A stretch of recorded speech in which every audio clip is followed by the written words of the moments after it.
சாயி சச்சரிதத்திலிருந்து சில துளிகள். சாய்பாபா முடிவானவரோ ஒரு வரையறைக்கு உட்பட்டவரோ கிடையாது. பாபா எல்லா ஜீவராசிகளுக்குள்ளேயும் நிறைஞ்சி இருக்கிறாரு. அதனாலதான் எல்லா ஜீவராசிகளுக்கிட்டையும் அன்பு காட்டுங்கன்னு சொல்றாரு.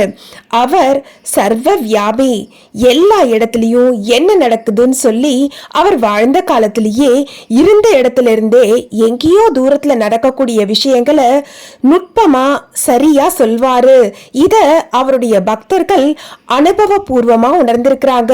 அதத்தான் இந்த சாயி சச்சரிதத்துல ஹேமத் பந்த் ஒவ்வொரு அடியவர்களுடைய அனுபவத்தையும் அந்த நாட்கள்ல பாபாவோட வாழ்ந்த காலத்திலேயே அவருடைய அனுபவங்களையும் நடந்த உண்மைகளையும் சாயி சச்சரிதத்தின் மூலமா சொல்லி இருக்கிறாரு.